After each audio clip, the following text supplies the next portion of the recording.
Assalamualaikum warahmatullahi wabarakatuh. Selamat datang di Salbang Media Channel. Jangan lupa untuk klik tombol subscribe dan bel notifikasi agar kalian jadi yang pertama tahu video yang tayang di channel kesayangan kita ini. Assalamualaikum. Semangat pagi. Pagi. Santri siap. Minggu ini kita akan belajar tentang peristiwa siang dan malam. Sebelum kalian melanjutkan video ini, siapkan dulu alat tulisnya, buku, pensil, penghapus. Setelah itu baru kita lanjutkan videonya. Selamat belajar. Santri. Yuk, sekarang kita mau kenalan sama yang namanya matahari. Sudah tahu belum apakah itu matahari? Yuk dijawab dulu bentar. Ya, matahari adalah salah satu benda langit ciptaan Allah SWT yang berukuran lebih besar daripada bumi kita. Matahari adalah bintang yang paling dekat dengan bumi. Oleh karena itu, matahari adalah sumber energi kehidupan di muka bumi.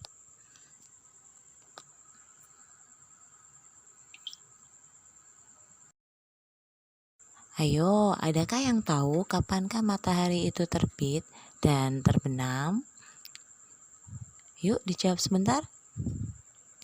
Ya, matahari terbit ketika pagi hari dan matahari terbenam di waktu sore hari. Jadi, matahari terbit menandakan datangnya pagi hari dan ketika matahari terbenam menandakan datangnya malam hari. Ada yang bertanya-tanya, kok bisa ya seperti itu? Yuk kita temukan fakta menarik mengenai kejadian siang dan malam hari. Perhatikan videonya. Halo adik-adik, tahu nggak sih bagaimana terjadinya siang dan malam di bumi kita? Yuk simak penjelasannya dari animasi ini. Ada fakta menarik dalam proses terjadinya siang malam yang harus adik-adik ketahui. Yang pertama, matahari selalu memancarkan cahaya sepanjang waktu. Yang kedua, bumi mengelilingi matahari, bukan matahari yang mengelilingi bumi. Yang ketiga, bumi berputar pada porosnya, yang biasa kita sebut sebagai rotasi bumi. Rotasi bumi inilah yang menyebabkan terjadinya siang dan malam. Keempat, sekali putaran bumi secara penuh memerlukan waktu 24 jam. Kelima, bumi juga mengelilingi matahari, yang disebut revolusi bumi. Proses ini membutuhkan waktu 365 hari. Nah, setelah memahami fakta menarik ini, yuk kita simak bagaimana terjadinya siang dan malam. Terjadinya siang dan malam terjadi karena rotasi bumi, atau perputaran bumi pada porosnya. Pada saat belahan bumi terkena sinar matahari, maka di daerah tersebut terjadinya siang hari. Sebaliknya, daerah yang tidak terkena sinar matahari akan terjadi malam hari. Nah adik-adik, begitulah proses terjadinya siang dan malam. Intinya, proses ini terjadi karena adanya rotasi bumi atau perputaran bumi pada porosnya. Wah, ternyata seru ya video tadi. Dari video tadi kita jadi tahu bagaimana peristiwa siang dan malam itu terjadi dan bagaimana benda-benda langit itu diatur sedemikian rupa oleh Sang Maha Pencipta Al-Khaliq, yaitu Allah Subhanahu wa taala. Bayangkan saja benda sebesar itu diatur dengan sempurna oleh Sang Maha Pencipta. Lalu, kira-kira apa sih manfaat matahari bagi kita, khususnya makhluk hidup? Oke, manfaat yang pertama. Matahari dimanfaatkan oleh para petani padi untuk mengeringkan gabahnya. Dengan menjemur di bawah matahari akan menjadikan gabah cepat kering dan bisa segera digiling dan akan berubah menjadi beras dan akan segera kalian konsumsi. Yang kedua, matahari juga dimanfaatkan oleh para petani ikan yang ada di laut sehingga mereka bisa segera mengeringkan hasil tangkapan mereka berupa ikan, udang, cumi untuk diasinkan dan dijemur di bawah matahari sehingga kalian bisa mengkonsumsi ikan asin olahan para petani. Selanjutnya, yang ketiga, ternyata matahari juga bermanfaat bagi tubuh kita, terutama tulang kita. Ingat, ini matahari pagi ya. Yang keempat, sinar matahari ternyata juga bermanfaat bagi manusia, khususnya para ibu-ibu yang sedang menjemur baju kalian yang telah dicuci. Baju akan cepat kering ketika cahaya matahari bersinar terang dan cerah, sehingga baju yang basah akan menjadi cepat kering. Manfaat yang keenam, ternyata tumbuhan juga membutuhkan matahari loh. Tumbuhan akan mengolah makanannya yang diambil dari tanah, yaitu unsur hara, akan diolah di daun dengan bantuan sinar matahari, akan diubah makanan yang diambil tadi menjadi klorofil, sehingga akan diedarkan ke seluruh tubuh tumbuhan menjadi makanan sehingga tumbuhan dapat tumbuh dengan sehat dan segar. Nah, ini salah satu yang terakhir, yaitu manfaat matahari. Ternyata ketika siang hari yang cerah akan menjadikan kalian lebih suka bermain di luar. Ayo ngaku, siapa yang gak suka bermain? Pasti semuanya suka bermain. Yuk bermain. Bermain adalah salah satu manfaat keberadaan matahari bagi kita. Saat matahari bersinar terang dan cerah, kita bisa bermain di luar rumah. Saat matahari terlalu terik atau hujan, kita tetap bisa bermain loh di dalam rumah. Karena bermain di luar rumah itu ternyata menyehatkan tubuh kita, terutama untuk anak-anak. Nah, kalian pasti tahu permainan yang bisa kalian mainkan di luar rumah. Apa saja, ayo. Oke, yang pertama, kita bisa bermain egrang. Yang kedua, kita bisa bermain sepak bola. Apalagi? Yang ketiga, kita bisa bermain sepedaan dengan teman. Yang keempat, ya, kalian juga bisa bermain layang-layang ketika suasananya cerah dan angin bertiup. Selain bermainan di luar rumah, kalian juga bisa melakukan permainan di dalam rumah. Ya, kalian bisa bermain Lego, bermain boneka, bermain dakon atau congkak, dan menggambar bersama teman-teman. Ayo ngaku, mengasyikkan siapa yang gak suka bermain? Pasti semuanya suka bermain. Yuk bermain. Bermain adalah salah satu manfaat keberadaan matahari bagi kita. Saat matahari bersinar terang dan cerah, kita bisa bermain di luar rumah.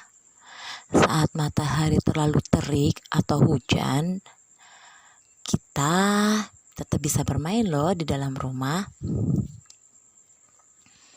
Karena bermain di luar rumah itu ternyata menyehatkan tubuh kita, terutama untuk anak-anak.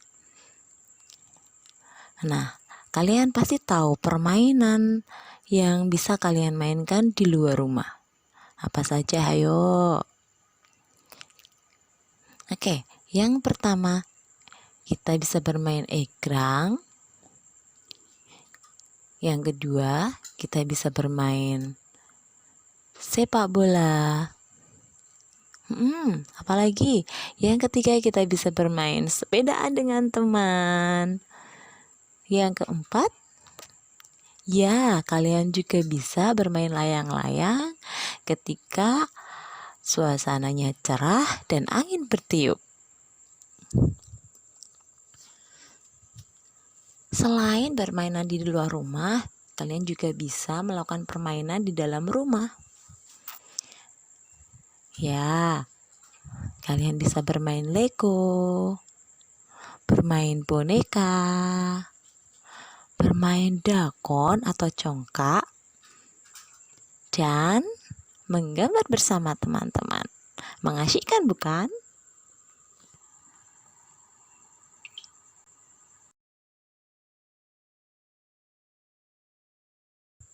Setelah bermain bersama teman, jika kelihatan capek dan lelah, nah, ternyata yang ditunggu-tunggu datang. Ternyata ibu membawakan kue yang lezat untuk Dika. Tapi Dika kan lagi ada temannya. Apalagi temannya Dika ada 5. Kira-kira kuenya Dika harus diapain ya? Oke, sekarang apa yang akan kamu lakukan ketika kamu menjadi Dika, teman-teman? Ya, betul. Kamu harus membagi kue dengan adil kepada teman-temanmu. Dengan membagi adil berarti kamu telah mengamalkan Pancasila sila kelima.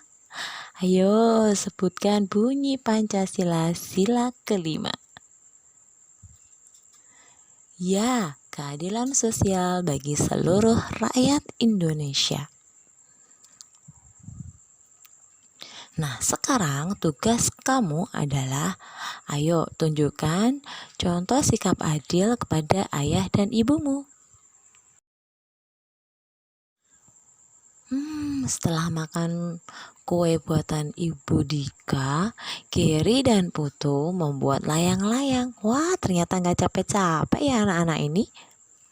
Geri dan Putu butuh bahan untuk membuat rangka layang-layang. Ayo teman-teman, sebutkan bahan yang harus digunakan Geri untuk membuat rangka layang-layang. Betul, bilah bambu. Nah, setelah mereka mencari bambu, hasilnya adalah ternyata bambu Geri lebih pendek daripada punya Putu. Dari sini kalian bisa tahu bahwa bambu juga bisa kita gunakan sebagai alat ukur tidak baku. Jadi kalian bisa menyatakan, oh lebih pendek, oh lebih panjang dari bambu satunya. Nah, sekarang kita akan belajar satuan tidak baku. Kalian sudah belajar satuan tidak baku di semester 1. Sekarang ayo diingat-ingat lagi, sebutkan satuan tidak baku lainnya selain bambu. Pasti kalian bisa. Yuk kita cek jawaban kalian, apakah kalian masih ingat apa sajakah yang termasuk satuan tidak baku. Satuan tidak baku biasanya akan kalian gunakan ketika tidak ada alat ukur baku lainnya seperti penggaris, meteran, timbangan, dan lain-lainnya. Nah, sekarang kita akan menggunakan satuan tidak baku untuk mengukur panjang. Yang pertama yaitu jengkal. Siapa yang sudah tahu jengkal? Nah, jengkal kalian gunakan dengan merentangkan jari tanganmu. Jari jempol memegang di ujung satunya dan jari kelingking di sebelah ujung satunya. Itu namanya jengkal. Dan kalian lanjutkan dengan melipat jari jempol dan teman-temannya dan dilanjutkan seperti itu. Itu namanya jengkal. Selanjutnya, depa. Coba Caranya, kalian rentangkan tangan kanan dan tangan kiri secara sejajar seperti di contoh. Paham? Pasti bisa. Yang ketiga, langkah. Nah, kalian bisa mengukur panjang suatu ruangan atau suatu benda dengan melangkahkan kaki seperti biasa. Lakukan dengan melangkahkan kaki seperti kalian berjalan pada biasanya. Itu namanya satuan baku langkah. Yang keempat, batang korek api. Kalian pasti tahu kan batang korek api ukurannya kecil. Nah, dari situ kalian bisa gunakan untuk mengukur panjang suatu benda atau suatu ruangan. Yang terakhir adalah batang lidi. Wah, kalian pasti tahu. Kalian bisa menggunakannya dengan mengukur ujung batang lidi satu dengan ujung batang lainnya. Sampai suatu ruangan itu atau suatu benda selesai. Gimana? Sudah paham apa belum? Kalau sudah paham, sekarang ayo lakukan tugas berikut ini. Ayo amati kamar tidurmu, kemudian hitunglah berapa panjang kamar tidurmu menggunakan kelima satuan tidak baku di atas. Berapa jengkal, berapa depa, berapa langkah, berapa batang korek api, berapa batang lidi. Coba lakukan ya.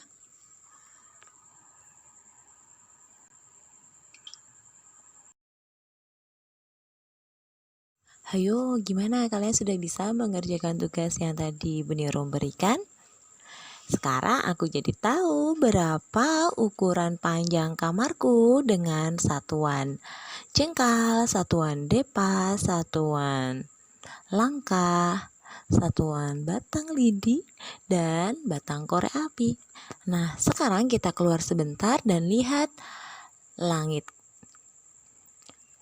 Di langit ada benda yang terlihat halus berwarna putih seperti kapas ketika siang hari. Ada yang tahu apakah itu? Sambil kita cari tahu apakah itu, ayo kita menyanyi bersama.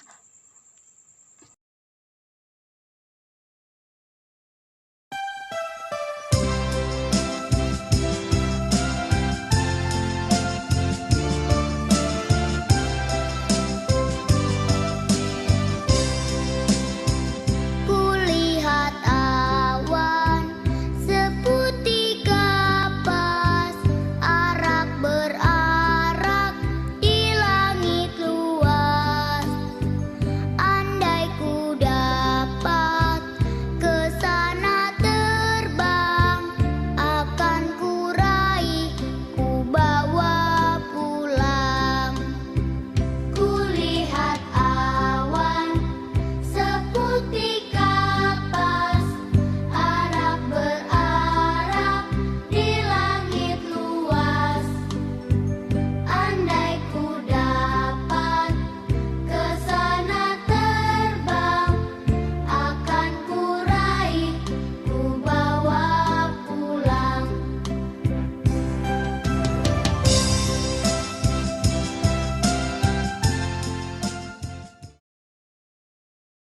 Gimana lagu tadi, mudah bukan? Kalian harus menyanyikannya dengan rasa senang loh ya. Sekarang, karena kalian ada di luar, coba perhatikan. Jangan terlalu lama ya ketika ada di luar, apalagi ketika matahari bersinar terlalu terik.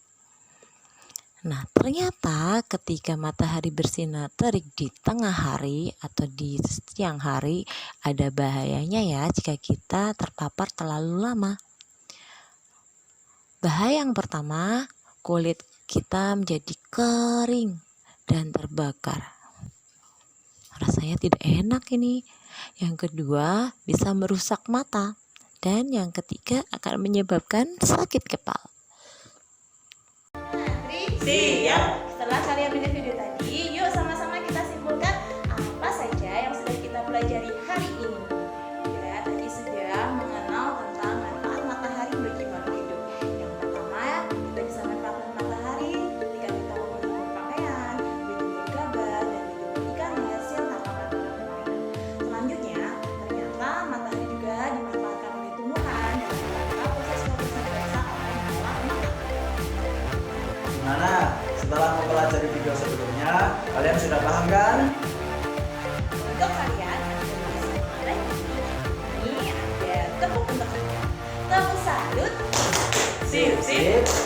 Sip, sip. Salut. Tetap di rumah. Sot oke. Ngaji oke. Belajar oke. We miss you.